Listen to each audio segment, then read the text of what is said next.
Enrique Ernesto Tarigo nació en Montevideo el 15 de septiembre de 1927. Se casó con Susana Isabel Morador López y tuvo 5 hijos: Enrique, Miguel, Alejandro, Gabriela y Juan Felipe. En 1953 se recibió de abogado y desde entonces se dedicó al ejercicio liberal de la profesión y a la docencia en la Cátedra de Derecho Procesal de la Facultad de Derecho. Lo notable de Tarigo es que se tomó como una especie de cruzada personal y propia, luchar contra la dictadura y por las libertades, más allá de que era colorado y ballista y que siempre estaba en el partido, pero cuando él renuncia a la Facultad de Derecho en el año 74 en protesta porque habían expulsado al profesor Arlas, él inicia una prédica semanal en el diario El Día que fue notable por la fuerza que tenía, eran editoriales que podían derrumbar al gobierno, ¿no? Eran de una enorme penetración.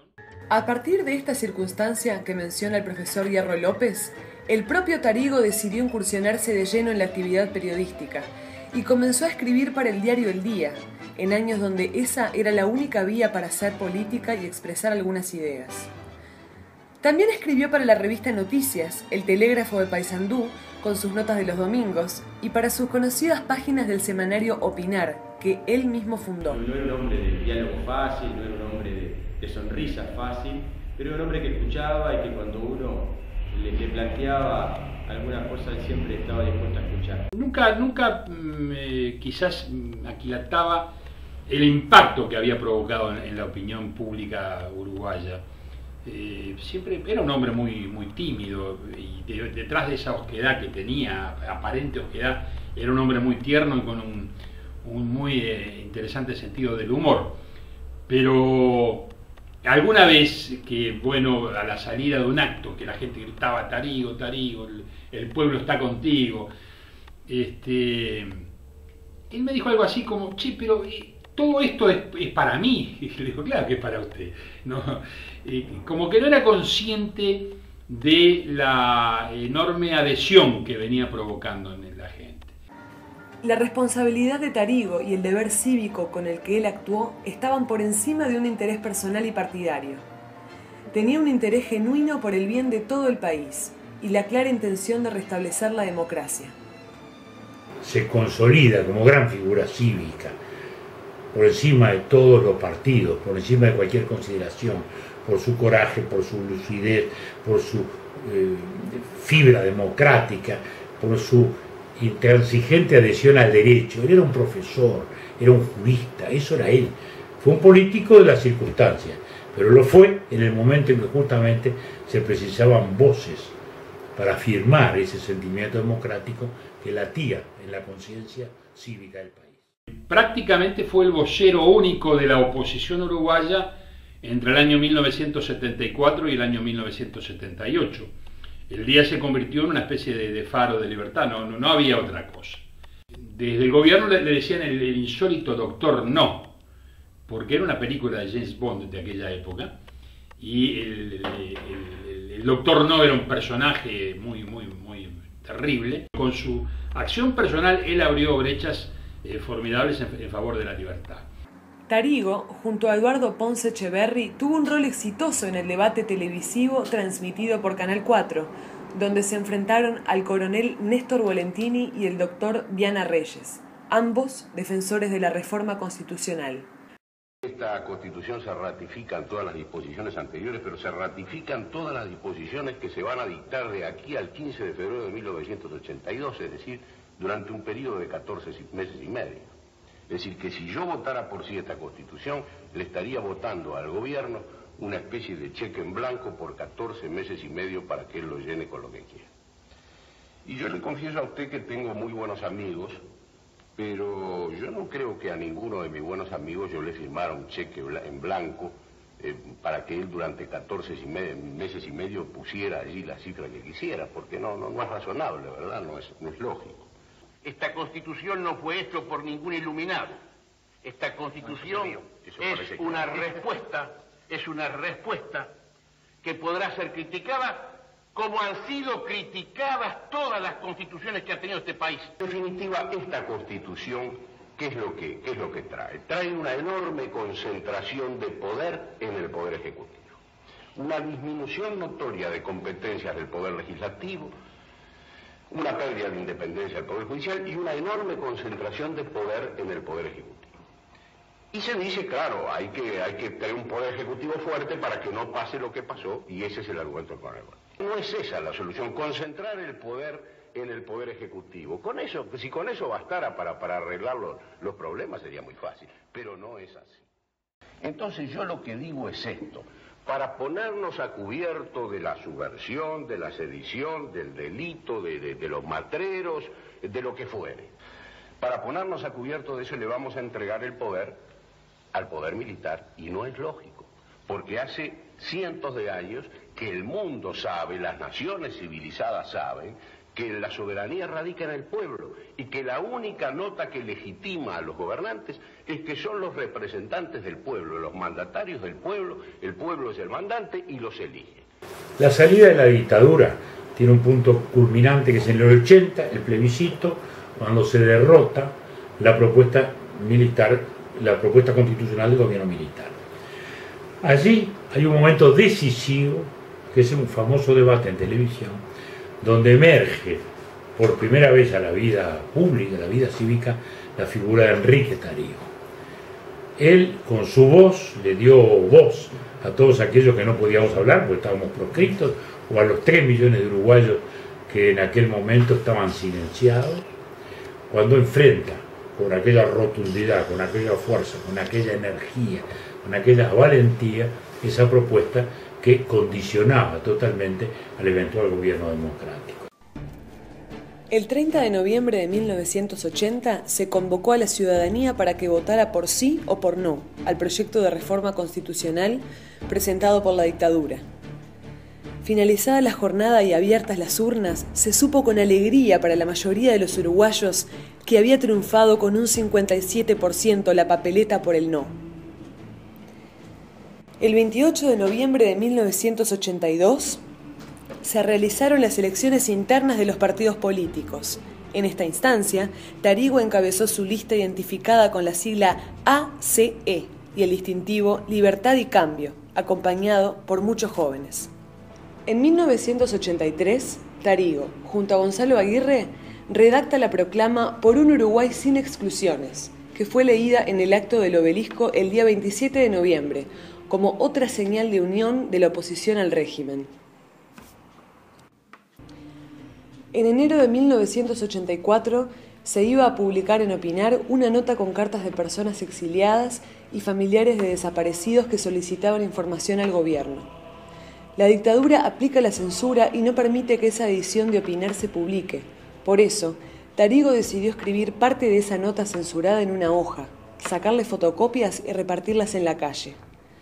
A esto lo llamó el primer samizdat uruguayo, en alusión a la denominación rusa que utilizaban los disidentes soviéticos para hacer circular sus opiniones de manera clandestina. La dictadura no permite que se publique Opinar con esa nota de Tarrigo y le anuncia que esa edición no se va a poder publicar, no se va a poder difundir. Y frente a eso, Tarrigo decide convocarnos a quienes estábamos a su lado, a quienes lo rodeábamos en aquel momento. Nos convoca una mañana a su apartamento allá en Plaza Cagancha, nos cuenta lo que pasó y nos dice que él ha resuelto escribir esas notas en una hoja común, que va a fotocopiar esas notas y que las va a entregar en la calle a quien quiera llevarlas, porque no está dispuesto a callarse la boca ni a dejar de que se conozca eso que él quería que se conociera. Y sale él con las hojas, las fotocopias bajo el brazo, a entregar los ejemplares en la Plaza Cagancha, y salimos todos nosotros con él, sale Hierro, Ciaín, Ganucci, Mansi, todos los que estábamos alrededor de Tarrigo en aquellos años, a entregar el samizdat en la plaza a quienes pasaban por allí. Rápidamente llamamos la atención de la prensa, nos sacaron fotos y nos vino muy bien que el hecho tuviera esta notoriedad y esta publicidad por razones políticas, evidentemente. Meses antes de las elecciones de 1984, se venía discutiendo cuál sería la fórmula que presentaría el Partido Colorado. Por su parte, Tarrigo presenta su propia lista, la lista 85, con el distintivo Libertad y Cambio.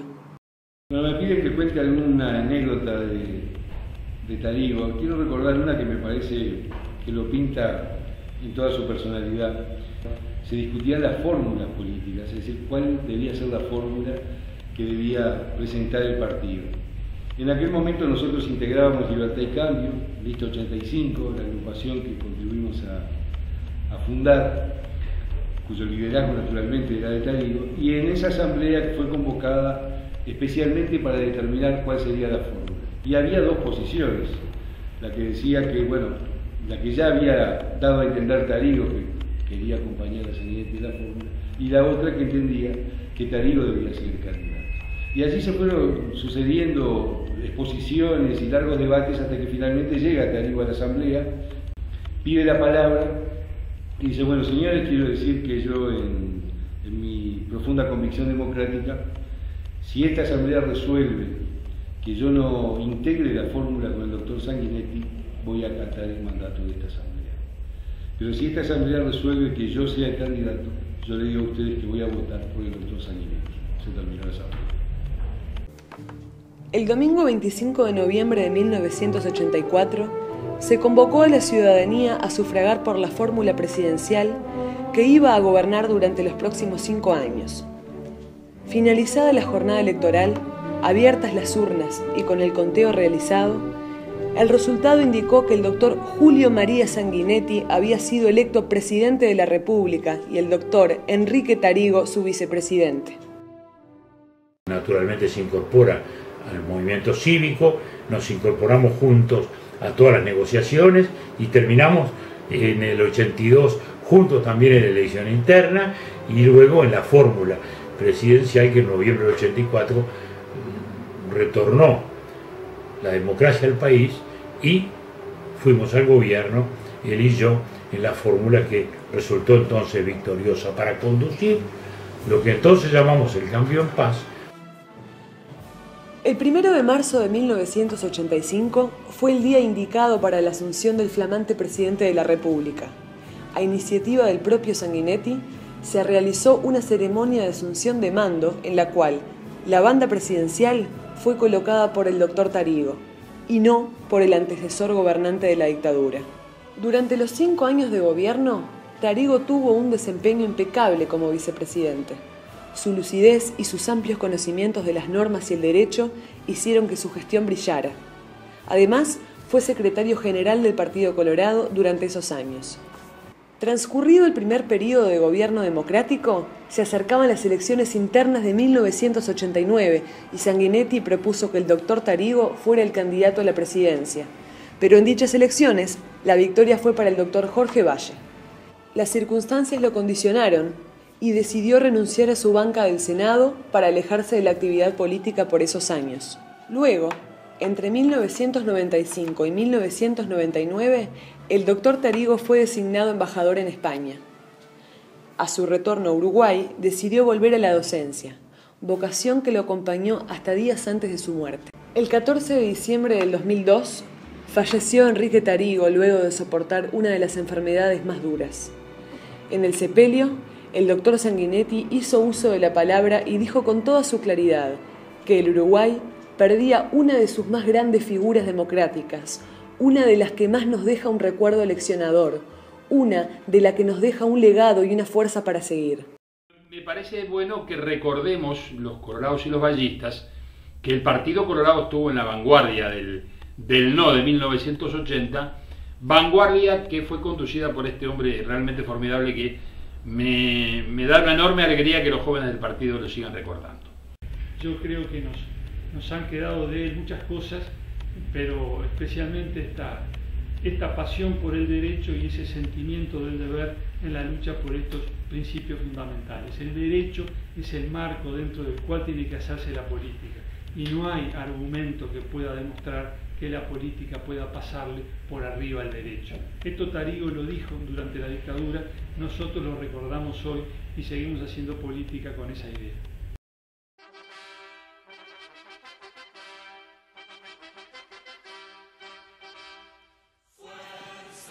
Hoy, a 85 años del nacimiento de Tarigo, Los jóvenes colorados y ballistas lo recordamos con enorme admiración. Fue el hombre que defendió la democracia como ningún otro. Fue el hombre que puso en el centro la defensa a ultranza del derecho en todas las circunstancias. Tarigo fue un demócrata auténtico, que se animó a escribir cuando pocos se atrevían a hacerlo, y se animó a hablar cuando muchos callaban. Debemos aprender sin dudas de su coraje, su rectitud y su entrega permanente a las causas que lo movilizaron. Con Tarigo y su decálogo del joven ballista, decimos en alta y clara voz: el partido es la gran causa que nos une a todos, porque el Partido Colorado, unido y fuerte, es la mejor herramienta puesta al servicio de la República. Hoy, los jóvenes colorados y ballistas estamos orgullosos de Tarigo. Las lecciones de su camino recorrido están muy vigentes en todos nosotros. Su pensamiento y su accionar nos identifican. ¡Viva Tarigo! ¡Viva la democracia! ¡Viva el Partido Colorado!